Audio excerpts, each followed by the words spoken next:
दोस्तों, आपके दिमाग में भी कभी ना कभी यह सवाल जरूर आया होगा कि ईश्वर है या नहीं। तो चलिए जानते हैं।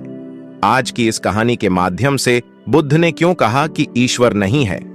दोस्तों, गौतम बुद्ध अपने जीवन काल में अपने प्रवचनों से मानव जीवन में क्रांति लाई थी और हम जानते भी हैं कि गौतम बुद्ध की बातों में जीवन जीने की कला की चाबी छुपी हुई है। उनके जीवन में घटित हुई घटनाओं से बहुत कुछ सीखने को मिलता है। ऐसे ही एक घटना के बारे में आज मैं आपको बताऊंगा। गौतम बुद्ध के समय में एक सवाल उनसे अक्सर पूछा जाता था कि ईश्वर है या नहीं, और हर बार बुद्ध एक अलग जवाब देते थे। ईश्वर के बारे में पूछा गया। यह सवाल आज भी पहेली है और बुद्ध के समय में भी पहेली ही था। लोगों ने यह सवाल कई बार बुद्ध से पूछा, लेकिन बुद्ध कभी भी इसका सही जवाब नहीं दिए।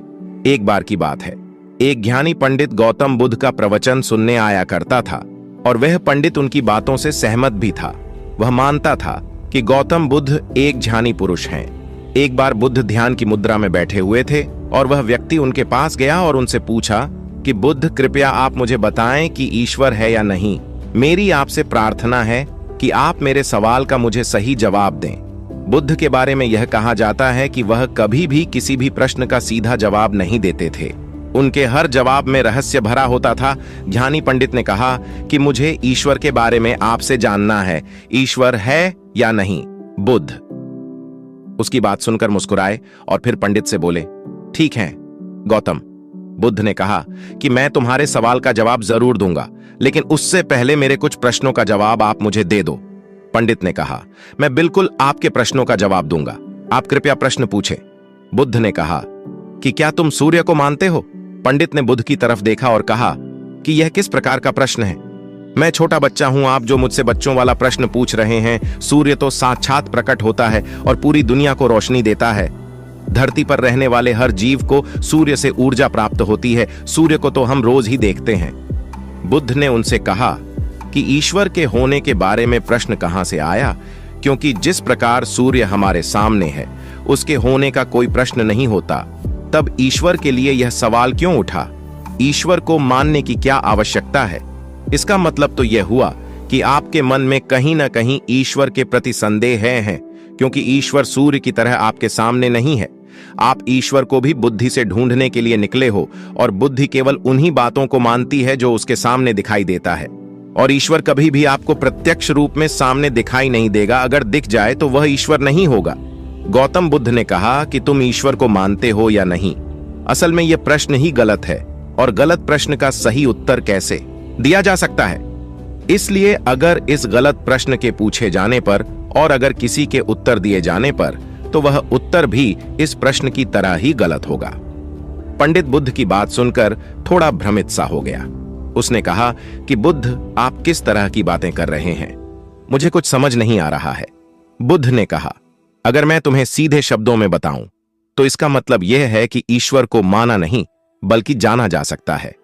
अगर तुम मुझसे यह प्रश्न करते कि मैं ईश्वर को जानना चाहता हूं, तो मैं तुम्हारी मदद कर सकता था, और जिस दिन तुम ईश्वर को जान जाओगे उस ईश्वर की व्याख्या तुम सीधे कभी नहीं कर पाओगे, लेकिन लोगों को ईश्वर के दर्शनों का स्वाद चखने में मदद जरूर कर सकते हो। तुम कभी अपना अनुभव किसी को दे नहीं सकते हो, लेकिन किसी को अनुभव कराने में सहायता जरूर कर सकते हो। दोस्तों, आपने बुद्ध के जीवन की कितनी कहानियां, किस्से सुने होंगे।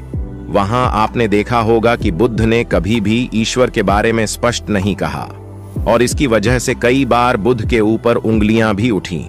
लोगों ने यहां तक कहा कि बुद्ध कुछ भी नहीं जानते, क्योंकि बुद्ध इस तरह के प्रश्नों का ठीक से उत्तर कभी नहीं देते थे। गौतम बुद्ध इस तरह के प्रश्नों से हमेशा बचा करते थे, क्योंकि ईश्वर और आत्मा के संबंध में कोई उत्तर दिया ही नहीं जा सकता है, और अगर कभी देना भी पड़े तो वह उदाहरण के माध्यम से उसे समझाने का प्रयास करते थे, क्योंकि ईश्वर और आत्मा के संबंध में कोई उत्तर दिया ही नहीं जा सकता है। यह संभव ही नहीं है। और मेरा यह मानना है कि बुद्ध को सचमुच ज्ञान प्राप्त हुआ था।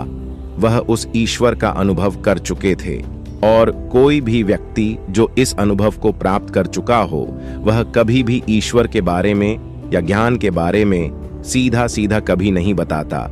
वह आपके प्रश्न को बीच में ही लटका देता है। क्योंकि वह चाहता है कि आप उसका स्वाद खुद चखें। गौतम बुद्ध ने कभी वह गलती नहीं की जो आज के कुछ धर्मगुरु कर रहे हैं।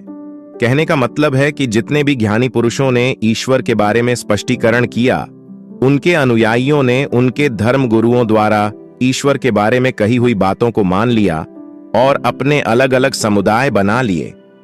फिर क्या हुआ, आप यह देख ही रहे हैं।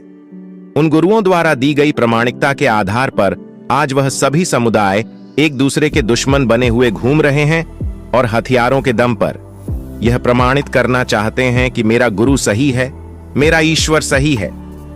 वह लोग यह कहते हैं कि तुम अपनी ईश्वर को छोड़ो और हमारे ईश्वर को मानो, क्योंकि हमारा ईश्वर सत्य है। अगर कोई व्यक्ति ईश्वर की सीधी व्याख्या कर देगा तो अज्ञानियों की भीड़ उसकी बातों को मान लेगी। वह भी ईश्वर का अनुभव कभी नहीं करेगी। वह भीड़ तो केवल आपकी कही गई बातों के आधार पर किताबें लिख देगी और हाथ में तलवार लेकर चल पड़ेगी कि हम अपने समुदाय को बढ़ाएंगे, अपने धर्म को बढ़ाएंगे, प्रचार प्रसार करेंगे। शायद बुद्ध इस बात को जानते थे, इसीलिए उन्होंने कई बार ईश्वर के वजूद को भी नकारा।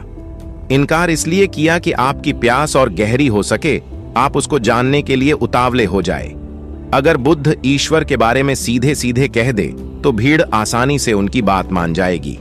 और ऐसे ही हमने धरती पर न जाने कितने ही ईश्वर और भगवान को जन्म दे दिया है। ऐसा लगता है कि ईश्वर ने मनुष्य को नहीं बनाया, बल्कि मनुष्य ने ईश्वर को पैदा किया है। तो दोस्तों, गौतम बुद्ध की कहानी से हमें क्या शिक्षा मिलती है कि भगवान को मानना नहीं, बल्कि जानना चाहिए और उसका अनुभव लेना चाहिए।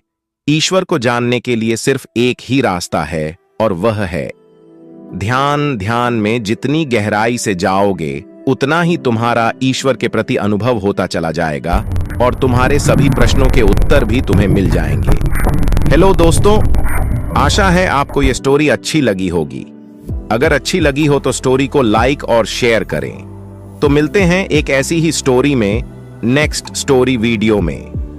अगर आप इस चैनल पर नए हैं तो आप मेरे इस YouTube चैनल स्टोरी अड्डा बाय AP को सब्सक्राइब करें। Thanks for watching.